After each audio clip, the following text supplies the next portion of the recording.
I joined Pearl Jam in 1998 when they were created.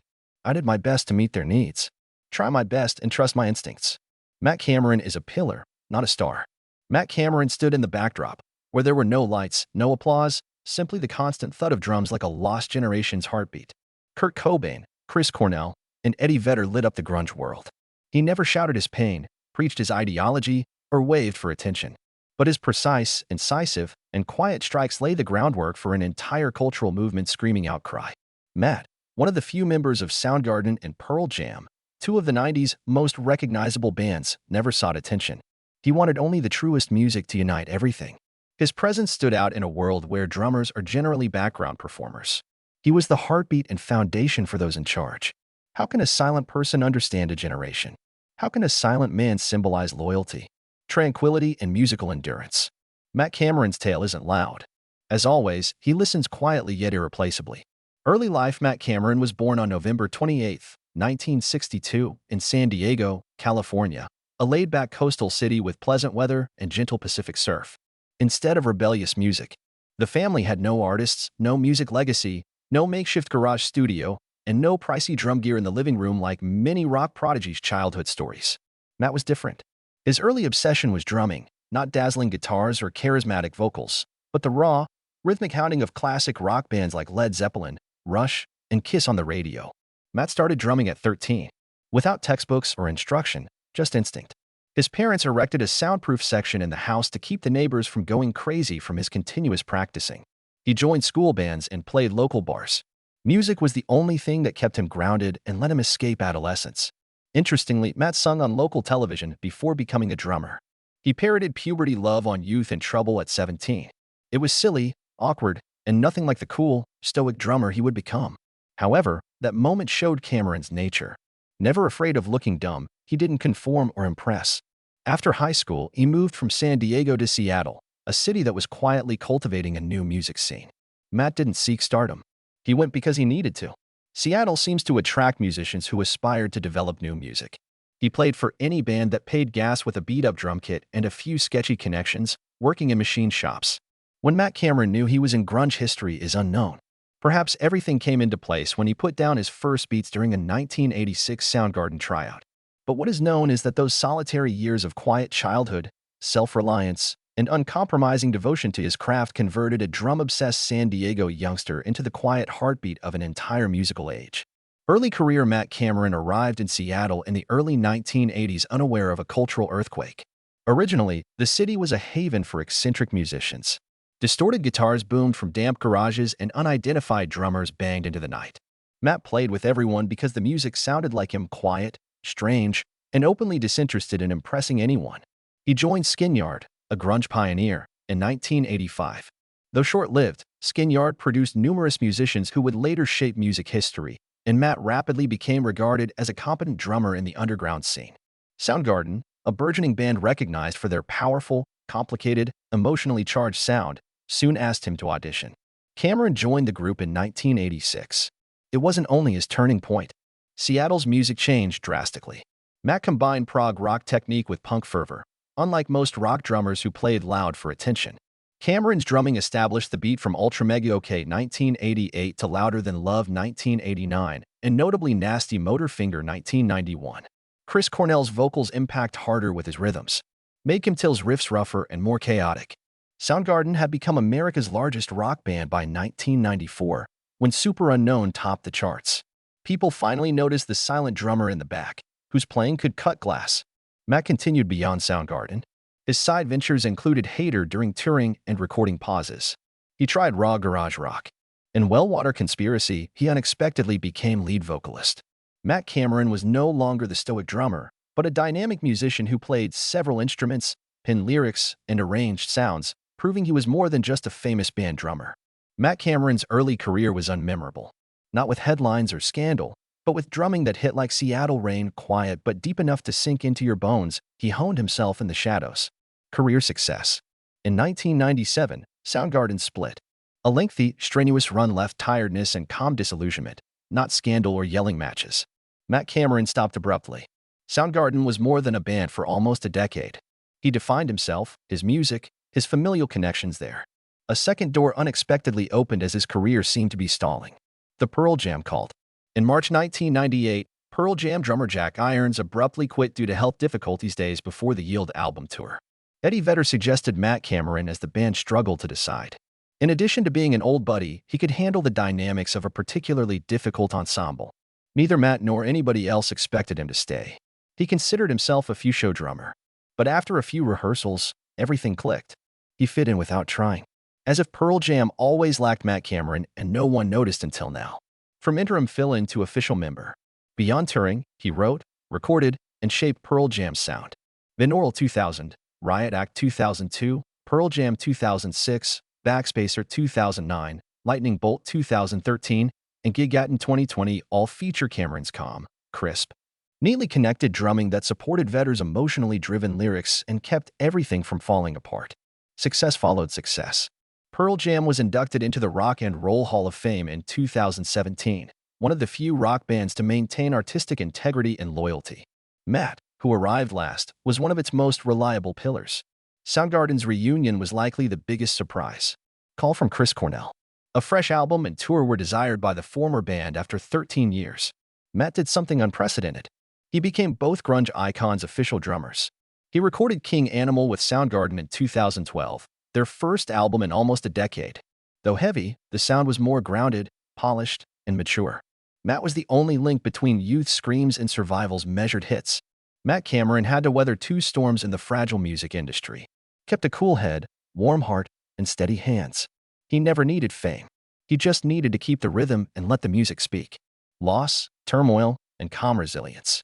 Nobody is protected from loss by success. When Chris Cornell died unexpectedly after a Detroit Soundgarden concert in May 2017, Matt Cameron's career was shaken anew. A buddy, bandmate, and singer who had shared over 30 years of music and an unspoken bond with him died unexpectedly. Matt avoided speeches. He wrote one line, "Lost a brother." Then he ceased. Later, he declined any Chris interviews for months. No justifications or retrospectives. No words were said to express his anguish. Silence spoke louder than words. He didn't need explanation. It was too intimate for headlines. After Cornell's death, Soundgarden disbanded, unfinished projects were shelved, gigs were canceled, and Matt, who had gracefully balanced two renowned bands, was left with half his musical heart. He was hit by a close buddy a few years later. The rock world was shaken when Foo Fighters drummer Taylor Hawkins died in a Columbia hotel room in March 2022. Matt typically played with Red Hot Chili Peppers' Taylor and Chad Smith at Evening Boogie Association events. Rolling Stone released a contentious article portraying Matt as saying Taylor had been exhausted. He responded with unusual rage, accusing the publication of distorting his statements and hurting the Hawkins family and himself. One of Matt Cameron's few public outbursts, it reminded the world that silence is not weakness. The same year, another surprise incident made headlines. Matt missed a Pearl Jam concert after contracting COVID-19. For the first time since 1998, the band performed without him. Rumors spread quickly. Was Cameron sad? Leave the band? Retiring? He remained silent. A few weeks later, casually returned and played as if nothing had occurred. He never required words to rectify his music, not because he didn't care. Matt Cameron's career hasn't been scandalous, but it's been painful. Instead of whirling, he balances with his hands. Not shouting for respect, he's earned it quietly. Matt Cameron is quiet in a noisy world. Yet we hear him better than most. Personal life. Matt Cameron has always been the quietest behind two of the 1990s loudest bands. Glossy mags showed no mansions. No celebrity romances. No shockers. Matt decided to retreat and remain unnoticed, unlike many drummers of his time who plunged into addiction, controversy, or incarceration. He prefers it that way. He married April Akives, his sole wife and longtime partner, and never used her to boost his public image. Matt moved to Seattle as a no-name youngster and never left. They have 2 children and live in a modest home. The place is an extension of his soul, quiet, lasting, and uninterested in being noticed. He is sociable, private, and not too close, according to neighbors. Friends call him the anchor, the kind of person every band wants because he never causes trouble and quietly keeps everything in place. His nickname is the jokester backstage. He talks the least in front of the camera. Cameron avoids personal social media. He does not discuss his personal life or share family photos. He doesn't create a persona or tell like-worthy stories. He considers privacy a right, not a business strategy. While not touring or recording, Matt Cameron enjoys running and reading.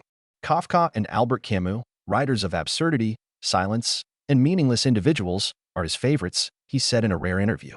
Perhaps that's why his drumming, neither as thundering as Bonham nor as intricate as Pert, has a pleasant melancholy that's hard to express, as if he's interpreting those literary lines through rhythm and sound. No scandals, adulation, or family branding. Matt Cameron's life shows that one may live humanely, sustainably, and meaningfully in a world on the brink of collapse. Few drummers have left such a significant effect without seeking the spotlight, rave praise, or dazzling solo performances in modern music. Few are like Matt Cameron. Those in the trade and those saved by the music know he's a legend, therefore he doesn't need to prove it. Matt is the only drummer to have played with Soundgarden and Pearl Jam, two iconic, emotionally and intellectually diverse bands. He was Soundgarden's storm cloud behind Chris Cornell's screaming. He stabilized Eddie Vedder's emotional shifts in Pearl Jam. In both cases, he was the true timekeeper. Matt is neither loud nor flamboyant. He plays more precisely than others, not faster. He doesn't brag. He sinks. He mixes prog rock, jazz fusion, and grunge into a unique, hard-to-categorize sound. Anyone who's heard Jesus Christ Pose, The Day I Tried to Live, or Corduroy knows it's Matt Cameron. He was 52nd on Rolling Stone's 100 Greatest Drummers list in 2016, a modest place that perfectly fits his personality, constantly behind the scenes, letting others shine. Cameron's legacy goes beyond technique. About spirit, Matt showed that a quiet drummer can lead in an era when they are frequently considered background beat makers. Some folks are born to stand behind, but they're the reason the band continues going. He is the model drummer for younger generations who doesn't need branding or follow trends. Dave Grohl, Taylor Hawkins, Brad Wilk, and others credit Matt with teaching them to play for the song, not the ego.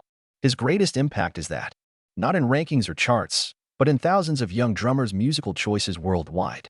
People that play one continuous, emotional rhythm may unknowingly be performing in Matt Cameron's style, current life. Matt Cameron, in his 60s, is no longer the scrawny, long-haired kid in the damp garage with rebellious dreams. He doesn't live on nostalgia. He plays, records, and tours because music is his lifeblood. Cameron has never lagged. Matt surpassed 20 years as Pearl Jam's drummer with Dark Matter in 2024. He set the record's rhythmic framework, not just played on it. A sound deepened by experience and Seattle's early spirit. Cameron and Pearl Jam's Dark Matter World Tour, which lasted until mid-2025, visited over 40 cities on 3 continents, from North America to Europe to Australia. One band doesn't sustain Matt Cameron. He started a new project between tour breaks. Collaborative EP New beginning with soul grunge vocalist Shayna Shepherd, released in March 2025. This time the music was improved, combining Matt's quiet, deep drumming with a new generation's rich, strong voice. Cameron chose to reincarnate through someone else's music, expressing his quiet language, in a world where aging bands repeat themselves, with a new voice. He then gave a rare Drumeo interview and technical showcase. He rarely taught the public how to play. Cameron meticulously played rhythms with Pearl Jam, clarifying each minor decision. People realized why he never stands out. Because every beat he plays has the quiet confidence of someone who's been around music long enough to not need to convince anyone. Matt Cameron was elected into the Music and Roll Hall of Fame again in May 2025, this time with Soundgarden, a rare feat in music history. Still, he stood in the background, smiling calmly, letting his bandmates speak for him at the event. Matt is always the same. His evolution is simple. Cameron resides in Seattle with his wife and 2 children, out of the spotlight and controversy. No political statements or social media.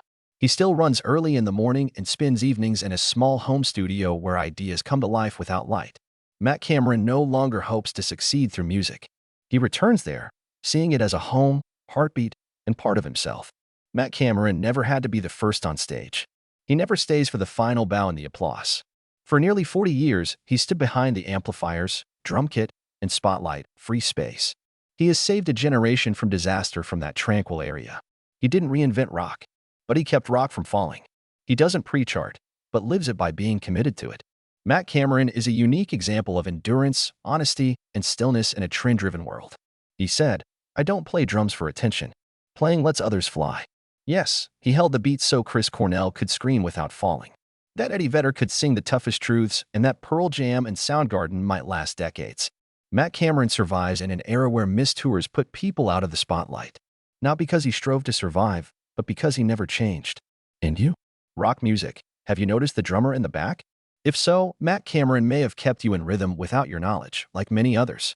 If you like tales like this that explore the souls behind the sound, like, subscribe, and share this video so we can keep telling the stories of rock's quiet but iconic people. Leave a comment. Which Matt Cameron do you like best? Is Silence, Soundgarden, or Pearl Jam?